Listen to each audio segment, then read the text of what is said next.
وەڵامدانەوەی پرسیارە سەردەمیەکان. چ جیاوازیەک لە نێوان وشەکانی خوا و ئەڵڵادا هەیە؟ باو و باپیرە کۆنەکانی ئێمە پێش ئەوەی موسڵمان ببن باوەڕیان بە زاتێکی بەدیهێنەر هەبوو. پێدەچێت باوەڕیان بە چەندین بەدیهێنەری جۆراوجۆریش هەبوو بێت، بەڵام کاتێک ئەوان بە شێوازی تایبەت بە خۆیان دەیانگوت تەنگری، مەبەستیان لە زاتی ئولوهیەت بوو. دواتر ئەم وشەیە زیاتر ناسک بووە و وشەی تاندی وەرگرت و شێوەی تاندی وەرگرت و ئەمەش لە ڕاستیدا مانای پەرستراو دەگەیەنێت و هاوواتای هەر یەک لە ئیلەی عەرەبی و دیۆی فەڕەنسی و خدای فارسیە، بەڵام هەرگیز هاوواتە و بەرامبەری ئەو وشەی ئەڵڵایە نییە کە ناوی زاتی خوایە و کۆکەرەوە و لە خۆگری سەرجەم ناوە پیرۆزەکانیەتی. کاتێک دەگوترێت ئەڵڵا هاوڕا لەگەڵ سەرجەم ناوە پیرۆزەکانیدا کە لە سەرانسەری گەردووندا دەدرەوشێنەوە زاتێکی بەرز و مەزن و پیرۆز بە خەیاڵی مرۆڤدا دێت، ئەو مانایەی لە وشەی ئەڵڵا تێیدەگەین ئەمەیە، واتە پەرستراوی ڕەها، بەدیهێنەری ڕەها، ویستراوی ڕەها، ڕۆزی بەخشی ڕەها و خاوەنجوانی ڕەها هەتا دوایی. وشەی ئەڵڵا کە کۆکەرەوە و لە خۆگری سەرجەم ناوە پیرۆزەکانی خوای گەورەیە مانایەکی گشتگیری لەم جۆرەی هەیە. لەمڕۆوە ناوی تایبەتی ئەڵڵا خۆیەتی. کاتێک دەگوترێت ئەڵڵا مانای پەرستراوی ڕەها و واجب الوجود دەدات، بەڵام کاتێک دەگوترێت تاندی، زیوسی یۆنانیەکان دێت بە خەیاڵدا، میسریەکان گای ئەپیس و هیندیەکانیش مانگاکانی خۆیان بیر دەکەوێتەوە، کەواتە لە بەرامبەر ئەوەدا کە وشەی تاندی چەندین پەرستراوی حەق و ناحەق بیری مرۆڤ دەخاتەوە، وشەی ئەڵڵا کە ناوی تایبەتی خواوەندی واجب الوجودە تەنها ئەو زاتە بەرز و مەزن و پیرۆزەمان یاد دەخاتەوە کە خاوەنی ناوە پیرۆزە دیاریکراوەکانە. لەبەر ئەوە ئەگەر کەسێک لە بری وشەی ئەڵڵا تاندی بەکاربهێنێت ناتوانێت مەبەستەکەی بگەێنێت و هەڵە دەکات. دەگونجێتە وشەیە لە بری وشەکانی وەک ئیلە و خودا و دی و گۆد بەکاربهێنرێت، بەڵام نەک لە بری وشەی ئەڵڵا. ئەڵڵا ناوی زاتی خوای گەورەیە، لەبەر ئەوە ئێمە دەڵێین لا ئیلەهە ئیلا الله و ناڵێین لا ئەڵڵا ئیلا الله. سەرەتا هەرچی بەدیهێنەر و پەرستراوی وەهمی هەیە نەفی دەکرێت و پاشان پەرستراوی ڕەها و ئەڵڵا دەسەلمێنرێت و دەگوترێت کە هیچ پەرستراوێک نییە جگە لە ئەو. چۆن مامەڵێ لەگەڵ کەسێکی بێباوەڕدا بکرێت و چی بۆ باز بکرێت؟ باوەڕم وایە پێش وەڵامدانەوەی پرسیارەکە ئەگەر هەندێک بابەت ڕوون بکەینەوە سوودی خۆی دەبێت. سەرەتا چەند جۆرێک بێباوەڕی هەیە کە لەم خاڵانەدا جیاوازیەکان دەبینرێت، بیر و باوەڕە تایبەتەکانی کەسەکە خۆی، هەڵسوکەوتی بەرامبەر ئیمان، باوەڕ هەبوون یان نەبوونی بە هەموو ئەو شتانەی کە دەبێت باوەڕمان پێیان بێت. کەسێک کە بێباک بێت بەرامبەر پایەکانی ئیمان و فەرامۆشی کردبن جیاوازە لەگەڵ کەسێک کە ئەو پایانەی پێپەسەند نەبێت، هەروەها ئەمیش تەواو جیاوازە لەو کەسەی کە هەموو پایەکان ڕەت دەکاتەوە و باوەڕی بەبوونیان نییە. بە شێوەیەکی جیاوازتر دەکرێت ئەم ڕیزبەندیەیان بۆ بکەین. یەکەمیان جۆرێک بێباوەڕی وایە کە کەسەکە هیچ بیر لەو بابەتانە ناکاتەوە کە دەبێت باوەڕی پێیان بێت و خەمسارد و بێباکە بەرامبەریان و فەرامۆشی کردوون، کە ئەم جۆرەیان بە زۆری ئیشی کەسە نابەرپرسیار و بوودەڵەکانە، یاخود کاری ئەو ڕۆحە زەلیل و عەقڵە زەبونانەیە کە شوێن هەوا و ئارەزوو کەوتون. ئەستەمە بتوانیت شتێک لەبارەی ئیمانەوە بۆ ئەمانە باس بکەیت، تەنانەت لەوانەیە مەحاڵیش بێت. هەڵسوکەوتی ئەمانە لە ژێر کاریگەری غەریزایاندایە، لەگەڵ زۆرینەدا ڕەفتار دەکەن و هەستان و دانیشتنیان لە تەگ ئەواندایە. 2. ئەوانن کە پایەکانی ئیمانیان پێپەسەند نییە، ئەمانە بە هەر هۆکارێک گەیشت بێتنە ئەو حاڵە مولحید و منکرن. 3. ئەو جۆرن کە باوەڕیان بەبوونی ئەو شتانە نییە کە دەبێت باوەڕیان پێبێت. ئەگەر بەراوردێک بکرێت لە نێوان ڕابردوو و ئێستادا، ئێستا ژمارەی ئەمانە تابڵەی زۆرە.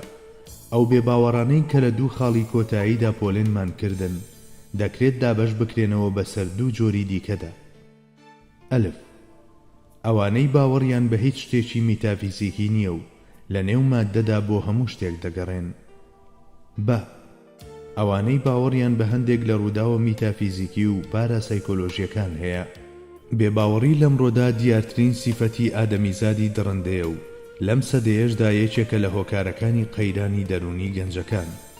سەرلەبەری دیاردەی بێباوەڕی بەڵایە و بناغەی سەرەکی و سەرچاوەی ئاژاوە ئانارشیزمە. نائارامترین و سەختترین ڕۆژەکانی مرۆڤایەتی ئەو ڕۆژانە بووە کە مرۆڤ بێئیمان بووە.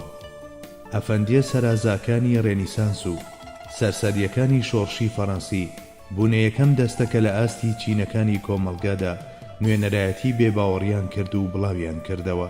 دواتریش موژیکێک هات و ئەم بێباوەڕیەی کرد بە جۆرێک لە دین و بووە خاوەنی و کردیە ئەو کبریت و گڕەی ئەمڕۆ لە هەموو دنیادا ئاگری فیتنەی پێخۆش دەکرێت. ئەو ئیلحادەی ئەمڕۆ بە ئاشکرا دەرکەوتووە فەلسەفەی شێتی و سەرسەریەتیە. باوەڕمان وایە کە زیاد لە کۆمەڵناس و ئابووری ناسەکان دەبێت پزیشکە دەرونیەکان کاری لەسەر بکەن. وەرن بەراوردێک لە نێوان نەخۆشیە دەرونیەکان و ئەو نەوە بێباوەڕی ئەمڕۆ بکەن، بزانن دەکرێت حەق بەو قسەیە نەدەن. بەڵام ئەمە نەبابەتێکە من قسەی لەسەر بکەم و نەپەیوەندێکی ڕاستەوخۆشی بەو پرسیارەوە هەیە کە کردوتانە. بەڵام ئێمە کە بابەتەکەمان عەرزکردن و جۆرەکانی بێباوەڕیمان پۆڵێن کرد، هەوڵماندا ئەوە پیشان بدەین کە چۆن باوەڕداری بە گوێرەی خۆی پلەی هەیە، بێباوەڕیش هەروایە.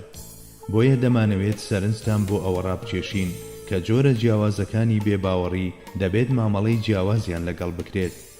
پێویستە لە ڕووی ئیرشاد و ڕێنموێنیکردنەوە هەر بێباوەڕە و بە گوێرەی حاڵەت و پلەکەی خۆی هەڵسوکەوتی لەگەڵ بکرێت. لێرەوە دەتوانین بڵین لە ئیرشاد و ئاگدارکردنەوەدا دەبێت هێندەی جیاوازی جۆرەکانی بێباوەڕی ڕێگە و شێوازی جیاجیا تاقی بکرێتەوە.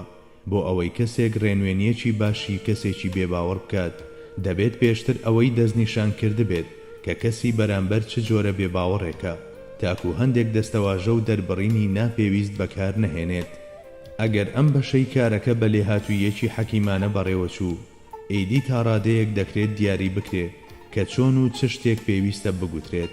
ئێمە لێرەدا هەندێک شت دیاری دەکەین کە بە پێویستیان دەزانین. 1. پێویستە دیاری بکرێت کە بێباوەڕی بەرامبەر چه جۆرێکە. ئایا باوەڕی بە هیچ شتێک نییە یاخود هەندێک لە پایەکانی ئاین قبول ناکات؟ ئەمە پێویستە دەستنیشان بکرێت لە پێنەو ئەوەی بە دوواداچوون بۆ ئەو شوێنانە بکرێت و گرنگی بەو خاڵانە بدرێ کە بۆ ئەو کەسە پێویستن. ئەوەش بڵین پێویست بەوە ناکا کات لەگەڵ کەسێکدا بە هەدەر بدرێت کە کوێرانن لە ڕێلای داوە و بێباک و خەمساردە و هەموو شتێکی فەرامۆش کردووە. 2. زۆر گرنگە ئاستی ڕۆشنبیری و ئاسۆی کۆمەڵایەتی کەسی بەرامبەر بزانرێت و بە زمانی قسەی لەگەڵ بکرێ کە تێی بگات. کەسێکی نیمچە ڕۆشنبیر بچێتە بەرامبەر کەسێک لە ئاستێکی ڕۆشنبیری بەرزدا و هەوڵ بدات شتێکی بۆ باس بکات، بەگشتی پەرچەکردار لەو کەسەدا دروست دەکات. لەم ڕۆژگارەدا کە خۆپەرستی زۆر گەشەی کردووە، قسەکردن لەگەڵ کەسێکدا بەتایبەت ئەگەر تۆزێک زانیاری پێبێت شتێکی ئەستەمە. لێرەدا ئەگەر بمانەوێت ناوەڕۆکی بابەتەکە بگاتە کەسی بەرامبەر، دەبێت یەکێک قسە لەگەڵ ئەو کەسە بێباوەڕدا بکات کە لە ئاستی خۆیدا بێت و هەستێکی وەهاشی تێدا دروست نەکات کە لە قسەکانیدا ڕاستەوخۆ مەبەستی ئەوە. زۆر گرنگە زمانێک بەکار بهێنرێ کە کەسی بەرامبەر لی تێبگات. ئەمڕۆ کەم و کورتی بیر و بۆچوونەکان هێندە لە زمانیشماندا ڕەنجی داوەتەوە. محاڵە بتوانیت بڵیت نەوەکانی هەمان وڵات بە یەک زمان قسە دەکەن. لێرەدا دەکرێت بیر لەوە بکرێتەوە کە لە ڕێی چاپخانە و کەناڵەکانی ڕاگەیاندنەوە کارێکی ئەرێنی لە پێناو دروستکردنی زمان و شێوازێکی هاوبەشدا بکرێت. بەڵام لەبەر ئەوەی ئەو گروپ و تاقما جۆرا و جۆرانەی کە شوێنکەوتەی ئایدۆلۆژیایەکی دیاری کراون، خاوەنی کتێب و ڕۆژنامە و گۆڤاری تایبەت بە خۆیانن، ئەوانەوە بێچارە و هەژارەکان لە شێوەی چەند حیزبێکی داخرا و بەڕووی یەکدا دەژین. دەستەواژە، تێرمینۆلۆجی و میتۆدا، میتۆدۆلۆجیە جیاوازەکان شیوی قوڵی لە نێونەوە وەچەکاندا هێناوەتە مەیدان و جیاوازی گەورەی لە نێوانیاندا دروست کردووە. لەبەر ئەوە دەبێت زۆر بەباشی ئەوە دەستنیشان بکرێ کە کەسی بەرامبەر لە چه زمانێک و لە چه شێوازێکی باسکردن تێدەگات. ئەگەرنا گفتوگۆکەوە قسەکردنی دوو کەسی نامۆی لێدێت و لەو باوەڕەشدا نیم کە سوودی زۆری هەبێت. دەبێت بە تایبەتی گرنگی بەوە بدرێ کە مەبەستەکە و ئەو دەستەواژانەش کە خزمەت بە مەبەستەکە دەکەن زۆر ڕوون بن. 3. دەبێت لە پێشترەوە ئامادەکاریەکی باش بۆ ئەو بابەتە بکرێت کە باز دەکرێت. تەنانەت دەبێت بیر لەو پرسیارانەش بکرێتەوە کە پێدەچێت لە ناوەندی باسەکەدا دروست ببێت و وەڵامی گومانبڕیان بۆ ئامادە بکرێت. بە پێچەوانەوە لەوانەیە هەڵەیەکی بچووک و بێ ئەرزش هەموو شتێک سەر و بن بکاتەوە.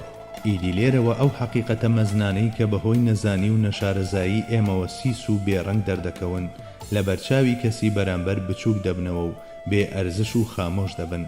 ئەمە دەبێتە هۆی ئەوەش کە کەسەکە بیر و بۆچوونێکی جیاوازی لەسەر ئەم جۆرە گفتوگۆیانە بۆ دروست ببێت و بە بۆچوونی من کەسی بەرامبەر هەوڵی ئەوە دەدا جارێکی دیکە خۆی لە هەمان حاڵەت بەدوور بگرێت.